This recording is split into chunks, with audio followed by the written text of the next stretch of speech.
Stand by. We're going live.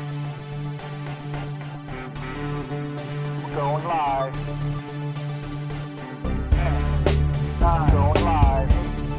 7, 6, 5, going live. 4, 3, 2, 1. Welcome to 10 Seconds to Air. I'm Alita Guillen. Today, we're going to get to the bottom of an issue that is gaining more attention, but still not where it should be. Women's health, specifically menopause and the years leading up to it. Millions of women get into their 40s and don't feel like themselves. They begin to have anxiety, migraines, unexplained weight gain, sleeplessness, and that's just a few of the symptoms. Many of us are shrugged off by our doctors, put on antidepressants, and told we'll feel better in 10 years. Can you imagine that? That's just not okay. There are things we can do to feel better and thrive even when our hormones are changing. The communication around this time in our lives is awful, and the treatment options are there, but not served up the way they should be. Today, I am speaking with a doctor who is changing the conversation around women's health. She is committed to setting the record straight and explaining why we feel bad and what we can do about it. Dr. Mary Claire Haver is a board-certified obstetrician and gynecology doctor who is leading the conversation on women's health with science-based information. She is a certified menopause specialist through the Menopause Society. She is also a certified culinary medicine specialist from Tulane University and a best-selling author. She is also about to release her second book, The New Menopause. Dr. Haver joins me now to communicate clearly on a topic that is bogged down with misinformation and fear. So I want to say before we kind of get started into this, for people who may tune out because they think this isn't for them, I just want to address that this really touches everyone, whether you're a man or a woman over 40, or we are a huge percentage of the population, and what we go through affects everyone. So someone out there that you love is experiencing this or will experiencing this. Do you agree with that? Absolutely. And even the broadcasts that I've been on, they're calling back and saying it was some of their one of their most viewed, podcasts, because no one's talking about it. And it doesn't just affect the person, it affects your loved ones as well. It affects everyone. So interesting what you're doing now. Are you still practicing? You still see patients? Mm-hmm. Okay. So you still see patients, but you're also speaking to millions of people every single day with information. So you're going directly to these people that really need, to the women, to me, who really need the information. I'm so curious what goes through your mind now, 10 seconds to air. I am always thinking, am I packaging this information in a way that is going to make sense to the listener or to the viewer of the, because most of my stuff is on social media. And am I going to be able to present this in 30 seconds with a digestible nugget that they're going to be able to take and make their life better? And is that different from being in the office with a patient? I think that's where I cut my teeth. My superpower was being able to take something really complicated and explain it in layman's terms in a non-condescending way in order for it to make sense to my patients. I've always been a good communicator in that method. And then over the last 5-6 years, I've just perfected that skill of taking those messages and giving it out to the public. And why did you decide to do that? Why did you decide to say, I'm going to do more? So I had kind of been playing around on Facebook pre-COVID and had started talking about gynecology in general, birth control, different things. But then I went through menopause and realized, wait a minute, there's a huge gap in my own knowledge and education. I don't know enough. It looks like me relying on what I was taught, what I was told, what I was trained with, and what little articles are being put in front of me is not enough because it's not helping me. And I started changing my message a little bit. I got really interested in nutrition and how the menopausal person could approach her nutrition because I was struggling with weight gain, which was how the Galveston diet was born. And I started really vibing with my audience on Facebook. So Facebook started really growing. I had a little bit of a Instagram, but I wasn't focused on that.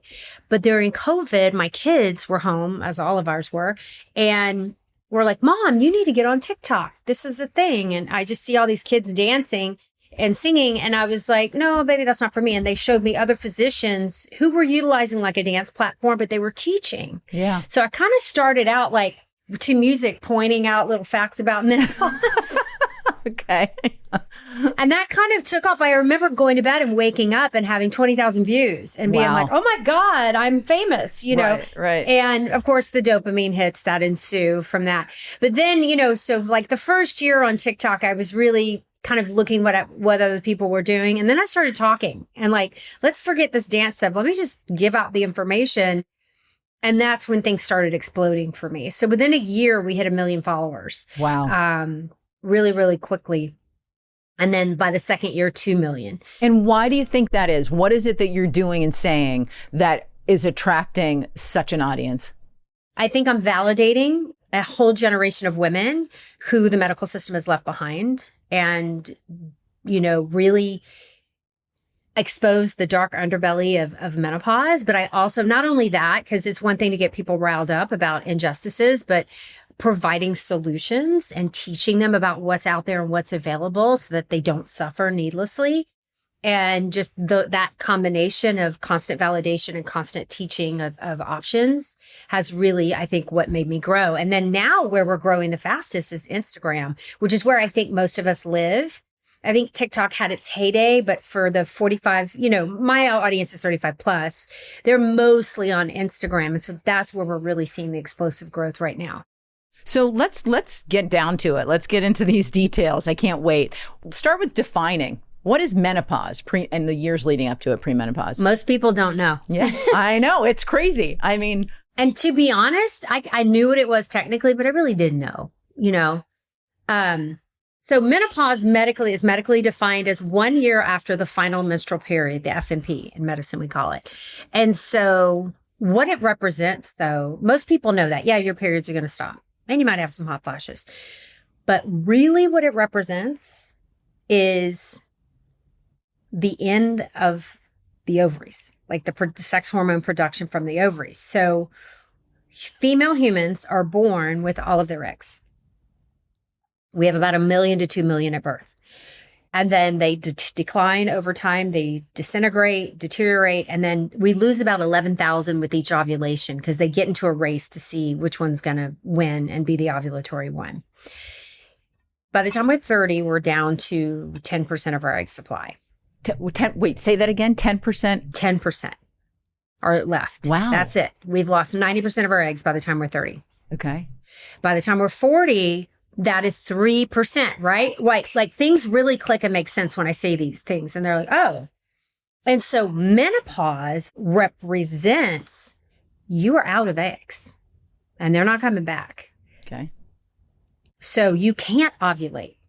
Therefore, that whole feedback cycle of those normal, regular periods goes away. So the average age that happens in the US, no more periods, is 51. Normal, 95% of women that will naturally happen to between 45 to 55. So that's the normal curve. So perimenopause is, so let's go back to our normal reproductive cycles. In a healthy woman, we have a very predictable hormone cycle. It's not steady state. There's no balancing hormones, okay, for your sex hormones as a female, except for testosterone. But estrogen and progesterone are dancing every month. We have low estradiol, then it surges mid-cycle, it drops again, we get a little bit more of a rise, and then it bottoms out again. And that whole procedure, and then progesterone, low, and then at about day 21, it surges and drops off again. Our period happens and the whole thing starts over again. The brain has two organs inside of it, the hypothalamus and the pituitary gland. These are our endocrine like control centers, okay, for our sex hormones and for thyroid and some other hormones too. So the hypothalamus is constantly checking the blood for estrogen, estradiol. Do you have enough? Do you have enough? Do you have enough? When we go low in our natural cycle, when we're having periods every month, the brain says, psst, pituitary, tell the ovary to ovulate, we need some estrogen. Pituitary gets the signal called GnRH, gonadotropin releasing hormone, starts making LH and FSH, which then tell the ovary, hey, let's start building these levels up and then we'll ovulate. Those levels will drop. The hypothalamus is happy. It stops sending the signals and then the whole thing starts over again. Okay. In perimenopause, we reach a critical egg level threshold. What does that mean? Those signals from the brain don't work as well. Okay. So the ovary it needs more LH and FSH. So the brain's like, hey, pituitary, I told you to send the signal. The pituitary is like, I did. It's like, send more. So we get a bigger surge of LH and FSH. And so then all of a sudden the ovary might take a while, but then you get this massive explosion of estradiol. So that's why in some cycles during perimenopause, we see these wild fluctuations of our hormones. So what is that? I'm going to slow you down just for a second, because when you're talking about it going up, estrogen going up and down and estradiol, and what does that present? For some people, those are just names of things. What does that mean? How does that present in life? So perimenopause becomes the zone of hormonal chaos. And it depends what organ system we're talking about. 90% of women will have dysfunctional uterine bleeding. Heavy periods, light periods, no periods, you're skipping. You get away from that predictable, regular cycle. And it looks different for every woman. 80% of us will have musculoskeletal pain, musculoskeletal syndrome of menopause, backaches, hip pain. Wow. So estrogen in its normal levels is a very powerful anti-inflammatory hormone. When its levels decline, you start hurting without injury. Okay, so pause on that. Let's get into that a bit, because I have friends who have bad hips. They're going to a chiropractor nonstop, a frozen shoulder. Frozen shoulders, 100% estrogen related. So as your estrogen starts to decrease, it was keeping things in check as far as inflammation, and now things go, where is my ice pack? Like, hey, that protection, that resilience is gone. And that resilience goes from our brain, our hearts, our gut, our bones, our general urinary system. And so it's very chaotic in perimenopause, and then it bottoms out postmenopause. Okay. So you talked about inflammation, frozen shoulder. What other kinds of chaos? Let's do the cliche symptoms, Okay. the ones we know. Okay. Hot flashes. Yeah. Okay. The thermoregulatory center in the brain, right in the hypothalamus, is super sensitive to estrogen. And when those estrogen levels go, it starts firing on its own. So we get these hot flashes, night sweats, and palpitations. Yep. Been there. Check. The vasomotor symptoms.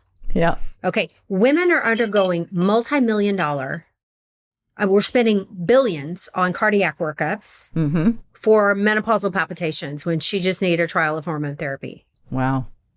Wow. So, because doctors don't know that palpitations can be related to menopause. Yeah. Yeah, we know hot flashes, we know night sweats, we know sleep disruption. Those are very classic. However, what a lot of doctors don't realize are the other organ system it affects. And so in my day, in training, we had gynecology clinic, and there was all the levels of the residents. So it's hierarchical. You have fourth, third, second, first years. The upper levels want to operate. So they go run for this, back when we had paper charts, they would run and grab the charts that were surgical. And then we were left with everything else, discharge, fertility, whatever. And then the WWs, which was a whining woman. A whining woman. Mm-hmm. The WWs would come in. It's horrible for me to even repeat this, but I think it's important because this is how medical society treats women. Yeah. Multiple vague complaints. So we're not being taught that this constellation of symptoms is most likely related to her hormone changes. We were just being taught it was hot flashes and maybe 10 years down the road, she'll have some vaginal dryness. Nothing else. Okay. She's got sleep disruption. She's achy. She's decreased sexual function. She's gaining weight. All we were taught about weight gain was she's lazy. Yeah. Work out more, eat less. You actually started this off because you were experiencing weight gain and you were saying, whoa, wait a second. And that got your attention. That probably was also my first indication something. I also didn't feel well. I was going, I don't feel, something's off. You just feel something is off. I was also grieving my brother's death. Yeah. So, I had kind of a reason. It was probably part of it. Mm-hmm. But once the grief fog started lifting and I was like, wait, right. When was my last period? Like, this is my job. And I was gaslighting myself. Wow. So why is it that doctors don't have enough information? We go in thinking we're talking to the right person, but I got a shoulder shrug that said, try to get to bed earlier, do some yoga. Because women, the health of the aging woman, past reproduction has never been prioritized in medicine, ever. Our value medically plummets once we're done with fertility. Wow. Let's look at women's health research funding, okay? Which sucks overall. But when you look at where that pie goes, the lion's share goes to reproduction. So let's go to PubMed, which is Google for doctors, okay? The NIH's database. And we type in the word pregnancy. 1.2 million articles pop up. Okay. All with the word pregnancy or related to pregnancy. So let's type in the word menopause. 96,000. Wow. Let's type in the word perimenopause. 6,000.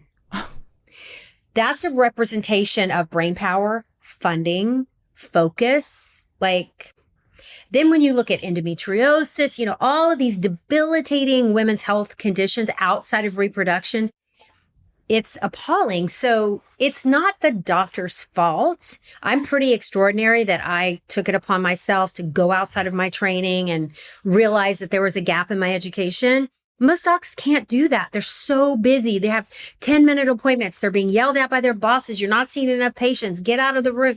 They're being triple booked in every spot. And it's a broken system, but you have power and you can advocate for yourself. And that's the purpose of the book. So let's advocate. Let's go forward. Let's make lives better. Where do we begin? So try to find a menopause informed provider or service. And that can be tricky. You cannot expect, they've done studies, probably only 10% of healthcare providers have any formal menopause training whatsoever, treated the way it should be. And only about 6 or 7% of physicians who are OB-GYN, internal medicine, family medicine, who are the women's healthcare providers, feel competent in treating a menopausal patient. How do you know then? How do you know? I know for me, I think I went to 6 different doctors before I found one, and bless her, Dr. Oda, love you. But I went to a lot. What you experienced is very common. So you would go to the Menopause Society. Mm-hmm.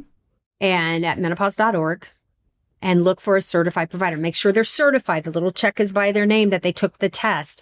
It's not perfect, but that's one way to know someone has gone out, because this is not required training by the American Board of Obstetrics and Gynecology.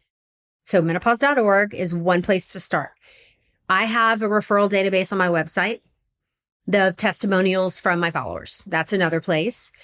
There are some great telemedicine options. Mm-hmm. You don't need a ton of testing. You don't need hormone tests to determine if you're menopausal.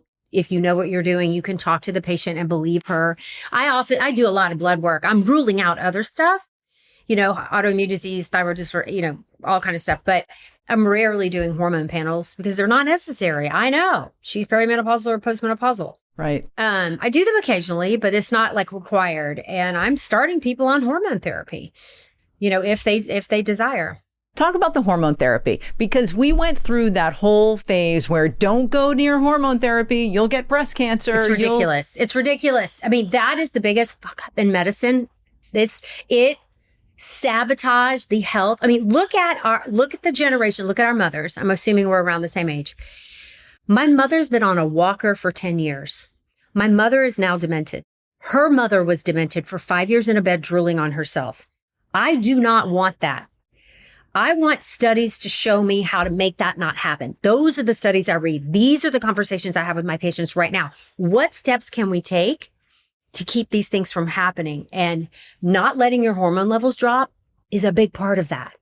So when do they start to drop? When you start to feel, let's go back to the beginning. I want to help people. I'm past that point now. I went through it'll take 10 years and all that. So, but there are people out there who are starting to not feel great. What do they do when that starts to happen? Find a menopause informed provider and start the conversation, because the earlier you start, the better you are. It's the time your body is away from estrogen when all these disease processes start stacking up outside of just aging. Okay. And that is the best time to intervene. Okay. So hormone replacement therapy, talk about the different options. What is that? What does that look like? So in general, we're talking about 3 classes of hormones, which are the sex hormones that are in all humans, men, women, and everybody in between. Okay. Estrogens, androgens, which includes testosterone, and progestogens. Okay. In the female body, the main estrogen in our body that is responsible for the majority of our reproductive lives and all of our health is estradiol. Okay. We also make estrone, which becomes the dominant estrogen in postmenopause because we can't make estradiol because the ovaries have died, which is converted from fat cells. It's not as biologically active and it is kind of inflammatory. So it's not one you want to have in abundance. Okay. Estriol is what we make if you've ever been pregnant in the placenta. And so, but when we talk about estrogen therapy and body identical, we're talking about estradiol. For progesterone, there's progestogens is the big umbrella. There's progesterone, which is what your body make. And then there's progestins, which are the synthetic versions. There are plus or minuses to the different progestins. And that's a whole nother hour-long, very endocrinological conversation. I'm glad we have options. But I give my patients, if they can tolerate it, and, I'm glad we have options, but the majority of my patients get progesterone because I'm trying to get as close as possible to what the body used to make. Okay. And then there's the androgens, which include androstenedione, DHEA, or DHEA is on the pathway, and then testosterone. So my patients, I give testosterone because that's the end product of the endocrine factory. I'm not giving them precursors. I'm giving them what they need. So estradiol or estrogen, progesterone, and the testosterone, those 3. Is that for everyone, or are there certain people who can't tolerate those? So if you have a uterus, progesterone is mandatory. If you don't have a uterus or you have progestin-containing IUD, or, it's optional. There's one SERM called basidoxifene, which is in something called Duovi. It's one of the newer combination therapies. So it's a Premarin plus this basidoxifene. Basidoxifene spares the breast and uterine tissue. So it's a good option for patients who are considering HRT after breast cancer or endometrial cancer. It's very, very special. So I didn't want to leave that one out, but most patients who are healthy, history of cancer, just estradiol and progesterone. Testosterone, we know it helps with hypoactive sexual desire disorder. So that is my go-to when we diagnose that in a patient, which you would call low libido. However, the sexual medicine specialist and the testosterone specialist really, have pretty good data showing that we know it binds everywhere in the body too. So in the brain and the musculoskeletal system, I use it off label routinely for my patients with low muscle mass and osteopenia and osteoporosis. And so how will you feel after you start taking these 3? Well, if you felt horrible from your menopause, you're going to go back to not feeling horrible. And that makes you feel amazing because you don't hurt anymore. You're sleeping and you're getting that part of your life back. I have all these patients who are like, I don't feel bad. I didn't have any hot flashes. I feel great. I just stopped having periods. That's like the 10%. Yeah. You have those patients. Where are they? Yeah. Wow. They're few and far between. There's the girl sitting in the back going, yeah. Who is she? She's embarrassed. Well, guess what? If you start early enough, like in perimenopause or early menopause in your first 10 years after your period stops, it's cardiovascular protective and neuroprotective. Wow. Yeah. So it makes so much sense. Then I've also heard that there's a time frame for it. Like you can't be 59 or you can't, is that a hard and fast rule? What is that? No, that's not a hard and fast rule at all. So there's no age. Like they published that study yesterday where women who were continued on their HAT past 65 do way better than when they're taken off. Keep them, if they're happy and doing great and they're healthy on their HRT, do not take them off. There's no age at which you have to come off. Starting is the issue. The earlier you start, the better. Okay. So you want to start early. Mm-hmm. And once you're on it, you can continue the benefits. But once you developed cardiovascular disease in the form of atherosclerotic plaques, you don't want to put estrogen on top of that. You may make that disease worse. Or if you're already on the dementia spectrum, you don't want to add estrogen. So it's a nuanced conversation after the age of 60. Like for my patients, I'm having them get a calcium cardiac, we're doing a whole workup to make sure they don't have cardiovascular disease. Right. Or any plaques in their carotids. Okay. And so it's a conversation. It sounds to me like, and love for you to refine this, but sounds to me like you start feeling bad. You want to really look at kind of hormone therapy from the beginning. You want to keep checking that as you go. And at a certain point, does that you start tapering off some of those hormones? So this latest study, and I'm talking like 65 plus, the women who were on the lower doses, especially transdermal, okay, had the better outcomes. So there's no need, it looks like, into your 60s and 70s to do the higher doses, if your symptoms are under control. And that kind of making sure you're moving towards the lower dose range after that 15-year window, then you're going to tend to have better outcomes. Okay. Supplements. What are your thoughts on supplements? So when I approach menopause care with my patients, it's not just HRT and I kick them out. We are doing a again, I have a background in nutrition. I'm doing nutritional counseling. I'm measuring their muscle mass, their visceral fat. We're, talking about fiber and magnesium and all the supplements. I'm talking about stress reduction, sleep optimization, community, sharing their story, like all the pillars of health, right? The social connection. And so HRT should not happen in a bubble. And if you have a terrible lifestyle that is not conducive to future health, HRT is not really going to help you that much, to decrease your risk of cardiovascular disease. So it's a tool in your toolkit. I call it the menopausal toolkit.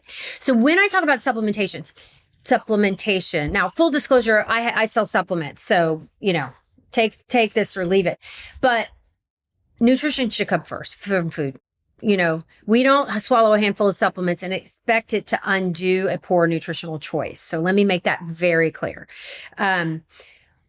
Most women are not getting adequate fiber. We need 25 grams of fiber per day. That is one of the things I sell. And if you can get 25 in your diet, great. I advise, get 25 and then supplement to 35.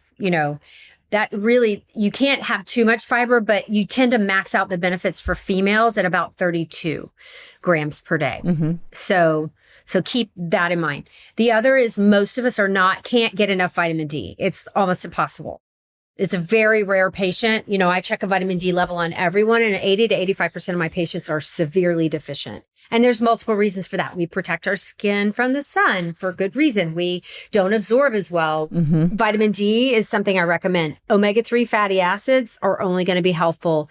Antioxidants, foods rich in antioxidants, seeds, nuts, legumes, green leafies, fruits, vegetables, heavy on the plants, lots of lean protein, all good stuff. So, but again, the core of your nutrition should be food, not supplements. And turmeric. I've heard you talk about turmeric before. What does that do for you? And magnesium. Those are the two kind of. So the turmeric is a really powerful antioxidant, anti-inflammatory, and pretty good studies, observational studies looking at supplementation and decreasing arthritic pain due to menopause. Like they've actually studied this in menopausal women. They had decreased visceral fat, probably from the decreased inflammation. And they actually saw some improvement in some people with hot flashes, but estradiol gets rid of hot flashes. That should be the yeah. And magnesium. So mag is one of those things most people aren't getting enough in their diet. So there's replacing a deficit, which some supplements can do, like iron, right? Everyone knows taking high doses of iron isn't going to give you superpowers and it can cause problems. Most supplements are like that. Mag's a little different. because of the way we clear mag, it's really hard to get toxic on it. So things that are excreted in the urine solely, our body will just process really quickly. Things are stored in fat, we can become toxic, like vitamins K, A, D, and E. CADE, that's how I remember it from med school, are fat soluble. So we can worry about toxicity. Everybody knows about vitamin A toxicity, and vitamin D, you can be toxic. So, but magnesium, we pee out all the time, all day. And so it's really hard outside of just giving an IV to become mag toxic.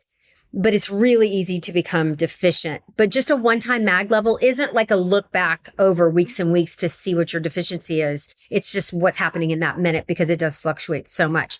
So that being said, there's multiple forms of mag. We do milk with magnesia to go to the bathroom. You know, we do forms of those mag salts to make ourselves have diarrhea for colonoscopy. You know, that's what's in Go Lightly. We have mag glycinate, mag taurate, mag, you know, that Yeah. Get out of the gut, go into the bloodstream, but don't cross that well into the brain. And so most of my patients, I'm recommending mag for sleep, mag for calm, mag for SSRI resistant depression. And that's going to be mag L-threonate. I don't sell this one, but this is the one I take myself, and it really helps. What does it say it again? Mag what? Magnesium L-threonate. It's Neuromag or Magtine are the brand names. Again, they don't pay me to say this. So again, mag, you should do your homework. Okay. And then I also have a collagen. So there's some pretty good studies looking at osteoporosis prevention, or women. They did studies on menopausal women with osteopenia, osteoporosis, and they followed them taking this specific, it was in Germany, specific bioactive collagen. And they weren't chronically ill. They didn't have reasons, obviously. It was like genetic, you know, to have low bone density, and they weren't on any bone building meds. And they just gave them this collagen, 5 grams a day in this little drink. And they drank it for 5 years, and they watched their bone density improve. Wow. And so I was like, I want that. So of course I make it for my patients. So we have a product called Skin and Bone that has 2 separate bioactive collagens that help skin and bones. So what are you doing? What's your protocol on a daily basis? So I call it my like osteoporosis nursing home prevention program. Okay. So I do everything. I mean, you know, like, what's your one thing? I don't have one thing. That's okay. If we're going to live and be badasses for the rest of our lives, I want to know what you're doing. What am I doing different than I did at 35? I stopped drinking so much. Okay. Limit alcohol. Way more protein than I ever used to eat. Stop counting calories, focusing on nutrients. I exercise to be strong, not skinny.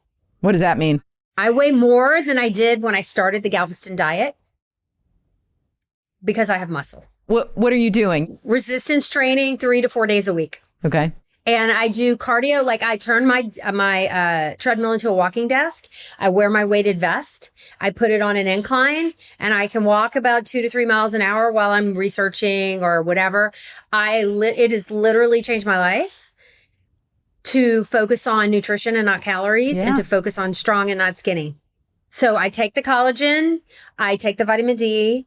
I don't do turmeric because I don't have any aches and pains anymore. I do my HRT. So I'm on testosterone, progesterone, and estradiol. And I would bathe in estrogen if I could. I have an estriol cream for my face, and I use vaginal estrogen as well. That's coming. The bathing and estrogen part, the estrogen bomb is on its way. We'll see that on the website coming up. Oh my God, that's so funny. So how did you get into women's health? Why did you choose that in medical school?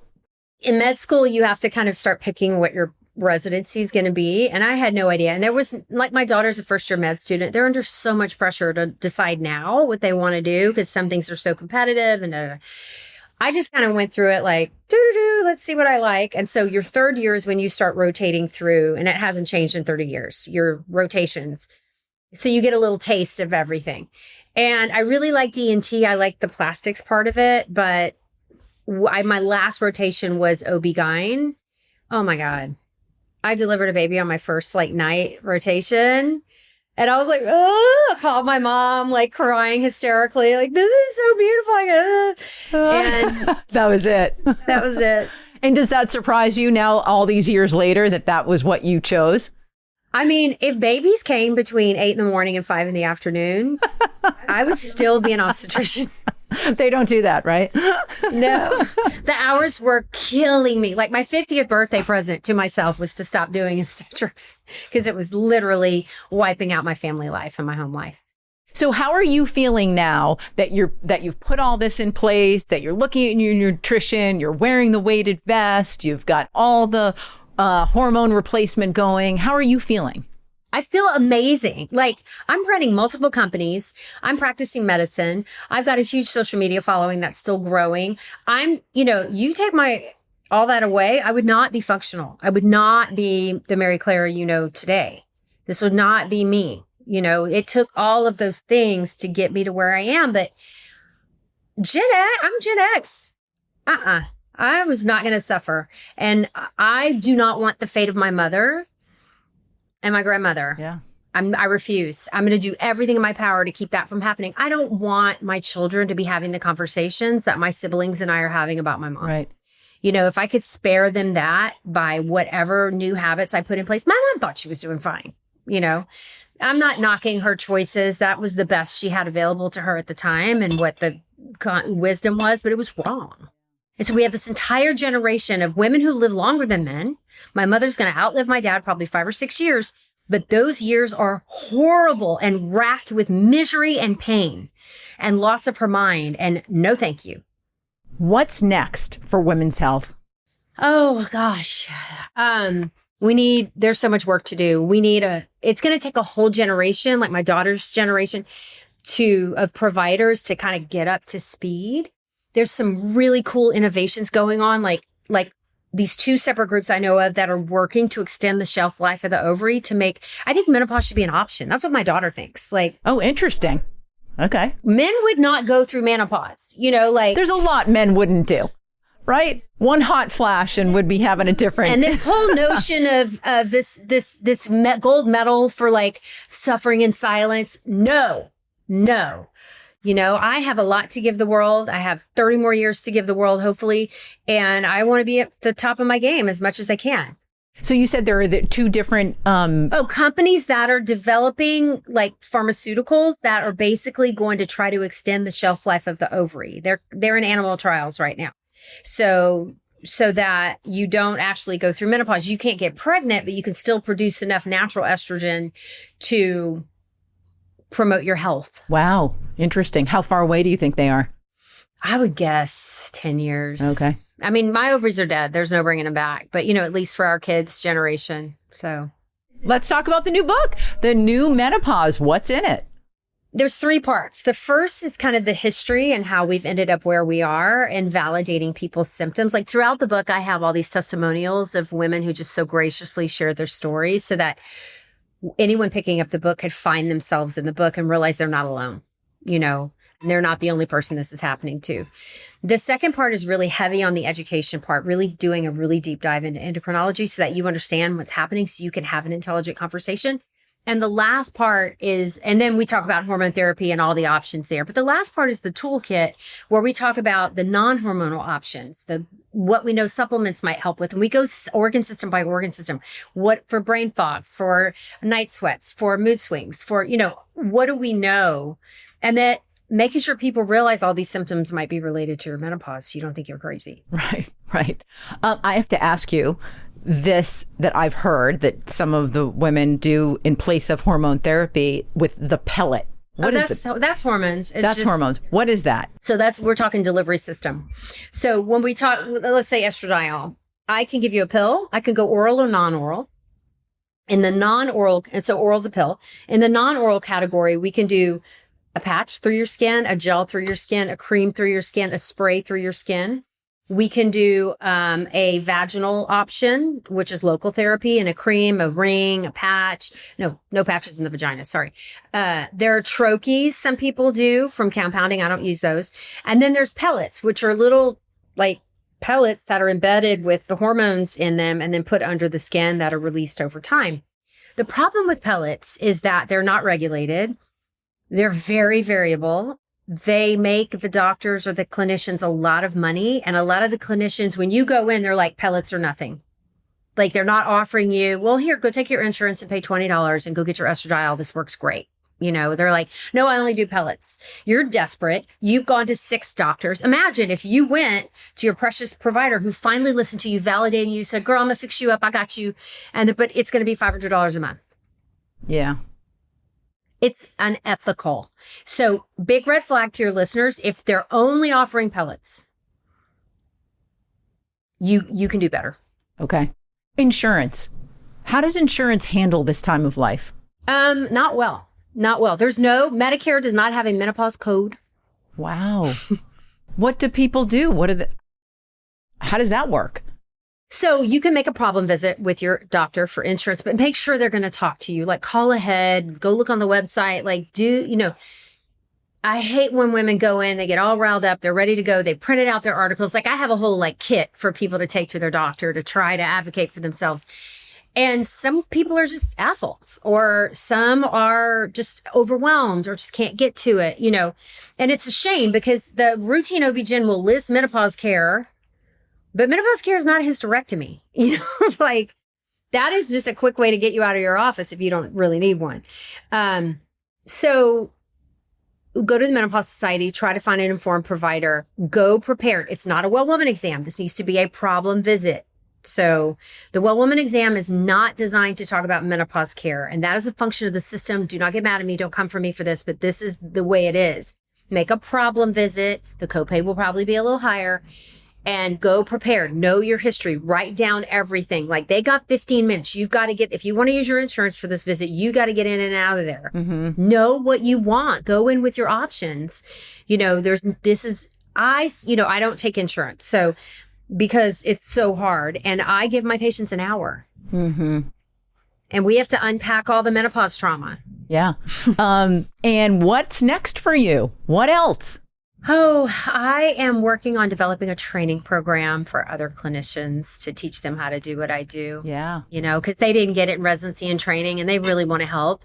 So, and I feel like I'm uniquely positioned to be able to do that. Right. That's amazing. Okay. That's great. I'm going to look for that. To make amazing. More Mary Claires. Yeah.